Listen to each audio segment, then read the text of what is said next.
Apalagi di surat Al-Hasyr ayat 10, saya kira ini orang sini semua Allah hafal ayat ini. Rabbana wahai Tuhan kami, ighfir lana, ampunilah kami, walil ikhwanina alladziina sabaquna bil iman, dan ampuni pula saudara-saudara kami yang telah terlebih dahulu beriman. Orang tua berarti lebih dahulu dari kita. Wa taj'al fi qulubina ghillal ladzina amanu, jangan jadikan kedengkian di dalam hati kami terhadap sesama orang beriman. Rabbana innaka ra'ufur rahim, sesungguhnya Engkau ya Rabb kami adalah Maha Zat yang Maha Pengasih dan Maha Penyantun. Jadi kenapa kita ada 40 hari ada haul? Karena tadi Allah mengingatkan kita bahwa yang sudah wafat nggak bisa mendoain sendiri, maka tugas kita yang masih hidup mendoakan ya wafat. Apalagi anak. Rasulullah SAW bersabda dalam hadis riwayat Bukhari Muslim, apabila mata telah wafat ibnu Adam, anak keturunan Nabi Adam, inqata amaluhu, putus amalnya secara fisik, nggak bisa lagi sholat, nggak bisa lagi umrah, nggak bisa lagi tahun silaturahim, illa min salasin, kecuali 3 perkara: shadaqatin jariyatin, aw ilmin yuntafa'u bih, aw waladin shalih yad'u lah. Jadi yang amalnya kagak bakal putus walaupun orang yang di kuburan, pertama sedekah jariah. Ini mohon maaf ya, ibu di sini banyak ya.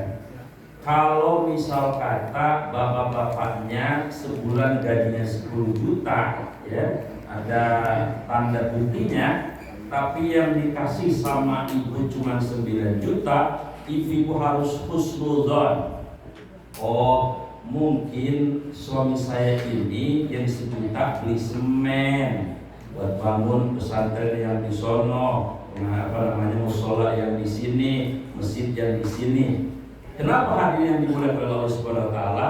Kalau dikasihin habis 10 juta, ya takutnya habis. Yang namanya juga wanita, kalau dia uang katanya matanya pink katanya ya, udah bisa habis semua, kapiran kita yang nyari. Maka seorang suami sisihkan sebagian dari gaji kita untuk sedekah jariah. Ketika kita nanti udah mati, sedekah ini pahala terus ngalir. Itu yang pertama. Yang kedua, yang namanya amal yang terus argo atau transferan pahala yang ngalir walaupun orang itu di kuburan adalah ilmu tafawudi, ilmu yang bermanfaat, ilmu yang berguna, ilmu yang baik, yang diridhoi Allah, yang bermanfaat. Ilmu apa saja, khusus ilmu agama.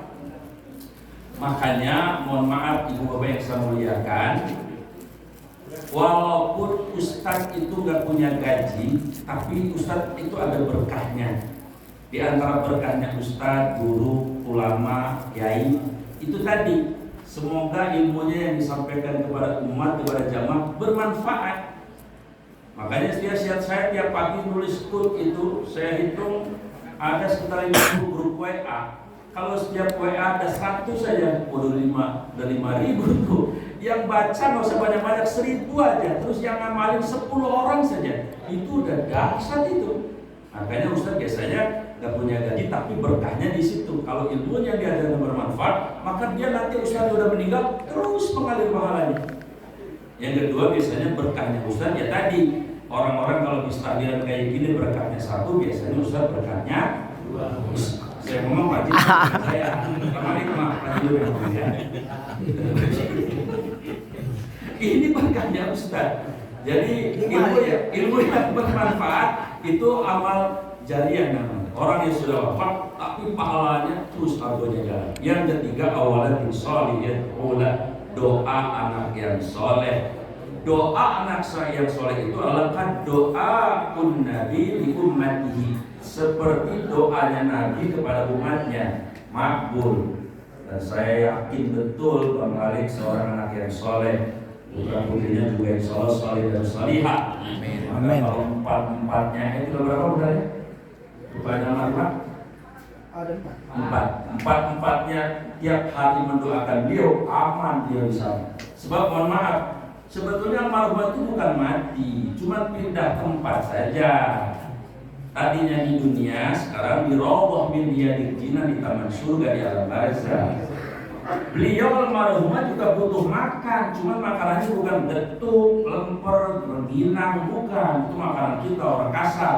Makanannya yang halus tadi, doa, dan doanya anak itu kabul seperti doa Nabi kepada umatnya. Insya Allah saya yakin dan percaya putra putri almarhumah akan senantiasa mendoakan. Sebab Imam Abu Hamid Al-Ghazali pernah berkata dalam maqalahnya, "Idza kana walid la yad'u walidahu wa yajli barakatul hayat." Kalau anak ini sampai lupa kagak ngedoain sama bapaknya paling sudah meninggal, dicabut atau dikurangi itu berkah hidupnya. Tapi semakin banyak kedoain sama bapaknya, ditambah itu berkah hidupnya. Jadi rumusnya sederhana. Kalau pengen dapat berkah banyak, ya sering-sering doain sama bapak, baik sama bapaknya masih hidup atau sama bapaknya sudah wafat. Allah maghfirli wa ya alhamdulillah bayani. Jadi itu alasan yang pertama. Kenapa ada 40 hari ada haul? Karena kita yang hidup wajib mendoakan ya wafat. Yang kedua, mengapa anak suka ngadain haul 100 hari, 40 hari, ya, atau setahun orang tuanya? Karena di dalam surat An-Nisa ayat pertama, ini juga orang sini selalu hafal ya ayatnya. Ya ayyuhan nas, wahai manusia, ittaqu rabbakumul ladzi khalaqakum min nafsin wahidah. Bertakwalah kepada Allah Tuhanmu yang telah menciptakan kamu dan orang sebelum kamu. Ya. Kemudian wa khalaqa min nafsin wahidah, dari seorang diri yaitu Nabi Adam. Wa khalaqa minha zawjaha, dari Nabi Adam kemudian Allah ciptakan pasangannya namanya Ibu Hawa. Wa bassa minhuma rijalan katsiran wa nisa, dari dua ini Allah berkembang biakan menjadi banyak, ya. Wa bassa minhuma rijalan katsiran wa nisa wattaqullaha alladzi tasaaluna bih, dan bertakwalah kepada Allah. Kenapa? Karena kalian dengan kalimat Allah itu saling memberikan manfaat. Ini ayatnya. Maksudnya apa nih? Mohon maaf, kita ini kagak ujug-ujug dari orang. Itu maknanya maksudnya. Saya kagak ujug-ujug dari, kata orang, ustaz yang jadi pejabat, tidak ujug-ujug dari pejabat. Ada proses yang begitu panjang, ada kontribusi orang yang begitu banyak. Dan yang paling signifikan kontribusinya kepada kita adalah emak bapak kita. Harus kita akui. Mohon maaf Pak, Bang Malik sukses atau siapa langsung di sini, saya yakin lebih dari 50% lebih itu jeritan doanya emak ketika tahajud, jeritan doanya bapak ketika habis tahajud. Dan saya yakin di semua yang ada di sini setiap malam habis tahajud pasti doain anak, cucu, ya, doain supaya sukses dunia akhirat, berkah dunia akhirat, dan seterusnya. Jadi wajar dan sangat logis Bang Malik, ya, sekarang malam ini mengajak kita semuanya untuk mendoakan almarhumah sebagai bentuk, ya, kesolehan seorang anak, yang mendoakan orang tuanya. Tidak hanya beliau yang mendoakan, tapi kita juga diajak untuk mendoakan almarhumah. Insya Allah. Itu yang kedua. Jadi kenapa ada haul, ada 40 hari? Karena anak ingin berbakti kepada orang tua, karena dulu orang tua itu paling berjasa sama kita. Yang ketiga, yang terakhir, mengapa ada haul, ada 40 hari, ada 7 sebagainya, adalah li zikril maut. Agenda seperti ini mengingatkan kita akan kematian juga. Jadi begitu. Jamaah yang saya muliakan, mati itu sirrun min asrorillah, rahasia Allah. Kemarin di Pasuruan ada kapal angkatan udara, Ocon, ya. Ini jatuh di Pasuruan, meninggal 4 perwira menengah, 2 kolonel, 1 letkol, 1 mayor. Itu negara membiayai penerbang sampai jadi kolonel, 2 mayor dan letkol, itu kurang lebih butuh sekitar 6 miliaran Pak. 6 miliar kalau dibeli rengginang berapa toples supaya dia. Jadi luar biasa ya, sampai kepada tingkat kolonel. Artinya apa? Tidak ada istrinya bakal meninggal di Pasuruan. Dia kolonel kok penerbangnya sangat profesional. Tapi itu rahasia Allah. Ya, itu rahasia Allah. Kemarin saya dapat info juga ada sekitar 40 jurnalis di Gaza wafat. Nggak ada yang tahu itu, keluarganya nggak pernah nyangka. 40 jurnalis bayangkan. Ada lagi sekitar 200 lebih tenaga medis di Gaza wafat. Nggak ada yang tahu, itu rahasia Allah. Dan yang lebih menyedihkan ya, memiriskan hati kita, sudah 11.000 saudara kita seiman di Gaza wafat. Dan itu juga rahasia Allah. Walaupun saya pernah dulu sebut di pagi-pagi itu, orang Palestina mah gak bakal kalah dari zaman dulu sampai kiamat, menang terus kalau pakai kacamata iman. Yang berjuang kayak Hamasnya, syahidnya dunia akhirat. Yang warga sipilnya, syahidnya akhirat. Kemudian yang belum balik, bayi, balita, semua pada mati, semua itu pahala syahidnya untuk emak bapaknya. Terus yang kagak mati, kagak luka, seger bugar, tetap dapat pahala jihad karena niatnya sebetulnya pengen berjihad juga. Gak ada yang kalah. Jadi kalau saya ditanya, Israel sama Palestina menang Palestina, gak bakal kalah. Orang beriman itu gak bakal kalah dalam hidupnya, karena selalu adalah baik yang menimpa orang beriman itu. Dan sering saya sampaikan di mimbar-mimbar bahwa al-mautu, kematian, fi tasawwur Islam, dalam perspektif Islam, sebagainya al-wa' itu ada 7 macam. 1, syahid dunia wal akhirah. Ada kematian yang namanya syahid dunia dan akhirat. Ini kematian yang paling mulia. Ya, di dalam surat Al-Baqarah 154 Allah berfirman, "Wa la taqulu liman yuqtalu fi sabilillahi amwat bal ahya'u walakin la tashkurun." Jangan sekali-kali kalian katakan orang yang berjuang di jalan Allah itu wafat. Mereka hidup, tapi dimensi kita tidak bisa merasakan kenikmatan mereka yang tiada tara yang Allah hadiahkan untuk orang-orang yang berjihad. Jadi ini untuk siapa? Mati syahid hayat dunia hadir, untuk para pejuang Hamas ya, karena mereka berjuang mempertahankan tanah air dan agama Al-Quds, maksudnya Al-Aqsa, dari penjajahan. Maka mereka mati syahid dunia dan akhirat. Yang kedua, satu tingkat di bawah syahid dunia akhirat, ada namanya syahid akhirat saja. Siapa itu tadi? Warga sipil. Karena Rasulullah bersabda dalam hadis riwayat Imam Muslim, "Asyhadu khamsah." Orang mati syahid ada 5 macam.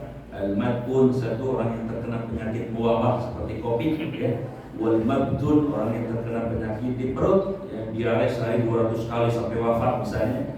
Kemudian yang ketiga adalah wal gharik, orang yang tenggelam ketika tenggelam dalam keadaan tidak bermaksiat. Dan yang keempat adalah ini sohibul hadmi, tertimpa benda berat, kiasnya senjata seperti bom, rudal dan fosfor dan sebagainya. Maka warga Gaza itu matinya syahid akhirat, yang tidak ikut berjuang kayak Hamasnya, syahidnya akhirat. Subhanallah, luar biasa. Nah yang ketiga ada namanya mati husnul khotimah. Cirinya ada 3 husnul khotimah. 1, minal kufri ilal iman. Jam 9 masih tidak beriman atau non muslim. Jam 9:05 masuk Islam. Jam 9:06, 1 menit dari Islam meninggal, surga selamanya. Itu husnul khotimah. Kalau mau pengen silahkan daftar ke Bajinur ya. Cuman harus nego dengan mereka Israel dulu ya, harus jangan mati. Yang kedua, husnul khotimah itu cirinya apa? Minaz zulumati ilan nur. Tadinya durhaka, bangor, bandel, banyak maksiat besar. Begitu mau diwafatkan, tobat nasuha, soleh sesoleh-solehnya. Itu namanya husnul. Saya ingat Kitorolis ya, begitu mau meninggal solehnya luar biasa. Kemudian yang ketiga adalah ketika dicabut nyawanya fi ta'atihi, dalam keadaan taat kepada Allah. Ibu Khofifah waktu jadi Menteri Peranan Wanita itu mengundang seorang qorinya suruh baca Quran. Baca Quran meninggal lagi baca Quran. Itu contohnya husnul khotimah. Kemudian yang ketiga, yang keempat ada mati lazim namanya, mautul lazim. Mati lazim itu memang kata orang Sunda udah wayahna, tos wayahna. telah meninggal dunia dengan tenang. Kong Juki, orang bilang ya umur 90 waktunya, kira-kira begitu. Nah, mati yang kayak gini di surat Al-Qaryah ayat 6 dijelaskan, fa amma man saqulat mawazinu, dan ada pun orang yang amal kebaikannya lebih berat, lebih banyak dari amal keburukannya, fa huwa fi isyatir radiyah, maka dia berada dalam kehidupan yang penuh dengan keridhaan, maksudnya surga. Jadi target kita ini nggak usah muluk-muluk, yang penting amal baik kita lebih banyak daripada amal buruknya. Cuman kita harus tes, harus jujur. Mohon maaf nih, kita sehari-hari lebih banyak main WA apa baca Quran? Waduh, repot. Repot kalau begini. Lalu kan dites lagi udah, kalau gitu ya. Insya Allah kita optimis saja Pak ya. Baik, berikutnya ada namanya mati su'ul khotimah. Kebalikan dari tadi. Su'ul khotimah itu apa? Minal iman ilal kufri. 60 tahun jadi orang beriman, begitu mau dicabut nyawanya murtad dia. Ada apa orang muda kayak gini? Ada. Orang murtad ada. Jangan kata orang biasa yang tadinya ustadz murtad jadi pendeta juga ada. Nah itu kalau mati kesian, kita doain kalau orang begitu mudah-mudahan dapat hidayah balik lagi. Sebab repotnya di akhirat itu repotnya luar biasa. Di neraka itu selama-lamanya orang yang tidak beriman itu. Yang kedua, su'ul khotimah itu apa? Minan nuri ila zulumat. Tadinya benar lempeng, baik, soleh, dekat sama Tuhan, dekat sama masjid. Begitu mau meninggal, wah amornya ampun-ampunan, mati lagi dia. Nah ini dia su'ul khotimah. Atau yang ketiga, su'ul khotimah itu apa? Meninggal dicabut nyawanya sedang melakukan maksiat dan dosa. Lagi ke Ciseeng nyawer biduan yang migolnya luar biasa, mati seteru listrik. Ya Allah, kesian banget orang ya. Sedang maksiat dicabut nyawanya, dan makanya orang-orang soleh kayak jamaah mujahidin masjid itu biasanya takut berbuat dosa Pak. Kenapa takut berbuat dosa? Takutnya lagi dosa dicabut nyawanya. Ini orang-orang masjid begini kayak potongan orang soleh-soleh ini. Bisa mikir dua kali. Saya pernah diajak nonton sama teman saya dulu. Ustaz, jangan di masjid dulu apa Ustaz, kata dia. Ustaz menjentel masjid, ayo kita nonton. Waduh, saya bilang bagaimana ya teman dulu, teman sekolah dulu. Saya jawab begini aja, ente aja dah. Memang apa? Coba ente hitung-hitung dan ente perhatikan. Kalau saya nonton sama ente, orang kan kadang-kadang nanya filmnya, memang filmnya film Cina ngamuk, ya, film Cina master itu. Tapi kan orang apa kalau lihat nanya filmnya, tapi yang pasti ketika masuk koran misalnya kan diberitakan pasti ustadz yang biasa ngisi pengajian di Al-Muhajirin mati tertimpa pelapor lagi nonton film belah. Begitu disuruh nanti ustadz siapa ini? Ustadz orang ini. Jadi berdulu saya begitu. Makanya orang-orang baik biasanya dia takut kalau diberhitung betul. Takutnya tadi dan berbuat maksiat dicabut nyawa. Nah kemudian yang keenam adalah mati disebut dengan khotimah nafs, mati membunuh dirinya sendiri. Seperti mahasiswi Unair kemarin ya, dia mau ambil apartemen, keluar dari apartemen, bawa mobil, lalu dia menghirup helium ya, dan dia membuat pesan dulu sama mamahnya, ya. Pesannya juga menyentuh ya, pamitan lah kira-kira minta maaf, terima kasih karena mau bunuh diri. Kalau dia seorang muslim, warningnya keras dari Nabi. Yang disilat muslim. Fayu'addibuhullahu bi'adati. Orang yang mati bunuh diri nanti akan disiksa oleh Allah dengan cara apa? Alat yang digunakan untuk bunuh diri akan menyiksa dia sampai dianggap dosanya selesai. Kalau dia ditembak bunuh dirinya menembak diri sendiri, maka di neraka kerjanya tiap menit itu menembak kepalanya pecah, jadi lagi lempar lagi pecah, jadi seperti itu lagi. Maksudnya. Dan yang terakhir yang ketujuh dalam perspektif Islam ada namanya al-mautul ghairu haqiqi, mati yang sebenarnya belum mati tapi dianggap mati. Istilah sosial namanya mati suri. Baik, Ibu Bapak yang saya muliakan, jadi kesimpulannya bahwa kenapa Bang Malik undang kita, atau kalau kita ada undangan haul atau apa yang sejenis itu, maka argumentasi rasionalnya adalah pertama karena yang hidup wajib mendoakan yang mati, cuman anaknya ngajak ya, ibu bapak sekalian untuk sama-sama doakan agar doanya lebih mantap ya. Kemudian yang kedua, mengapa ada acara haul Batu Hari? Karena anak ingin mengenang ya jasanya emak bapak yang sangat kontributif ya ketika kita menjalani hidup ini, dan suksesnya kita sekali lagi bisa rahmat Allah adalah jasa ibu bapak kita. Dan yang ketiga, mengapa kita hadiri di acara seperti ini? Dizikril maut, supaya kita juga ingat dengan kematian. Itulah mengapa kalau masuk kuburan kita disunahkan baca doa apa?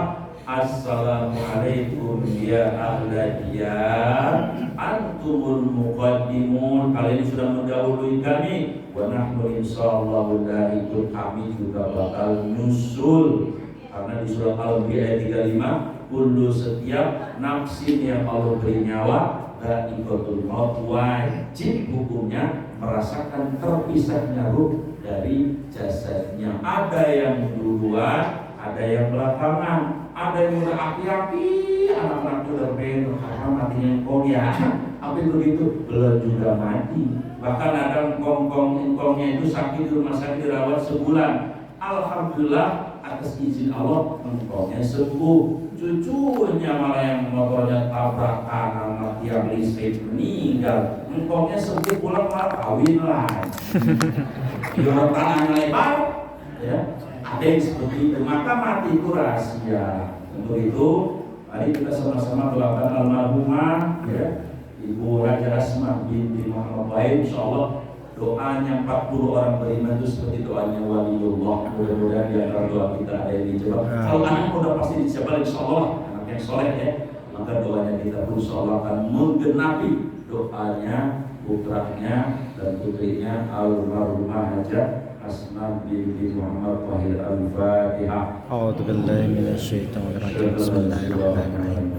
Alhamdulillahi rabbil alamin arrahmanir rahim maliki yaumiddin. Iyyaka na'budu wa iyyaka nasta'in ihdinas siratal mustaqim siratal ladzina an'amta 'alaihim ghairil maghdubi 'alaihim waladdallin. Bismillahirrahmanirrahim.